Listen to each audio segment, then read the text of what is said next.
Folks, Tiffin is still Tiffin. Bob's legacy is in every weld.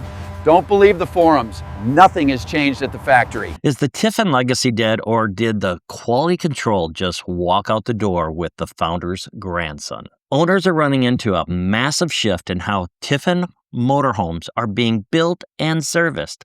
I'll show you exactly what is happening under the floorboards of the 2026 models and how to avoid buying a financial nightmare. Sounds interesting. It Here's where people get caught, assuming a 50-year-old family legacy survives a corporate buyout. If you're buying, owning, or financing a new Tiffin, you need to understand the physics of what you are actually driving. Now, most people assume, and I call it thorification, Sounds massive. is just internet complaining, but documenting reporting patterns indicates structural and electrical shortcuts are making it to the dealer's lots.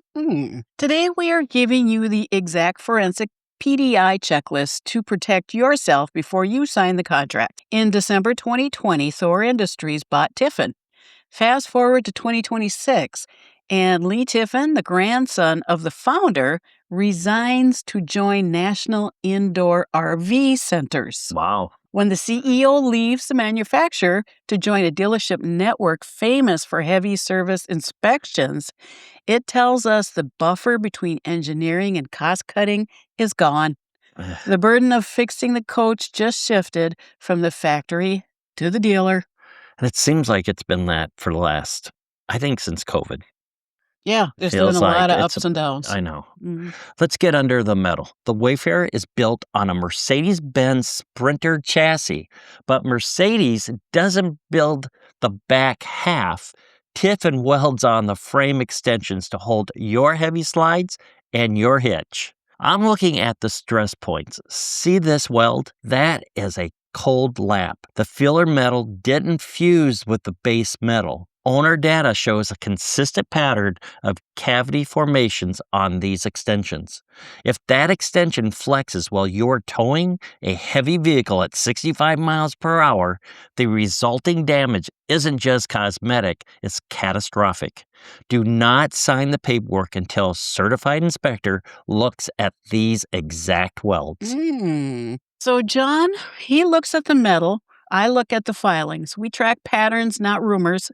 According to the NHTSA chronology for recall 23V643, Tiffin shipped Phaeton and Allegro Bus units where the 240-volt induction cooktop was missing the chassis ground wire.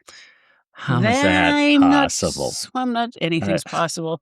That is an electrical 101 failure. It means a unit rolled through multiple quality checks and nobody noticed a missing high voltage ground. If they rushed past a life safety wire in late 2023, what are they rushing past today to meet their quarterly quotas? For the 2026 Tiffin Wayfarer, we're issuing a Watchdog repairability score of 4 out of 10.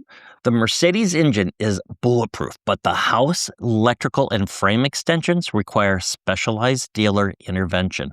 You cannot fix cold lap welding in your driveway. So, are we saying Tiffin is junk? Absolutely not. They still have excellent floor plans, but Bob Tiffin handshake warranty is dead. You need a new strategy. Most people miss this. The dealer contract says as is. Cross that out. Write subject to a 3-day system audit. First, the weld audit. Photograph the hitch welds. If they look porous, refuse the unit. Second, the ground test. Demand the dealer demonstrate induction, cooktop ground continuity with a multimeter right in front of you. If a dealer refuses, walk away. Your money is your rules. The manufacturers have millions in marketing budget to bury these defect patterns. We only have you. If you want this truth to get out and force the industry to change, hit the hype button to push this video onto the YouTube Explorer leaderboard. Manufacturers sell RVs, dealers sell RVs, the RV Watchdog protects the buyers.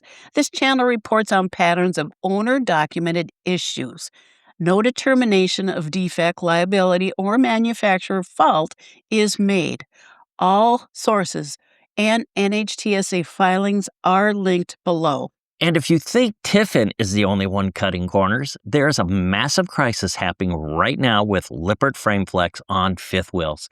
It is costing owners tens of thousands of dollars in denied claims. Thanks for watching. And we'll see you on the road.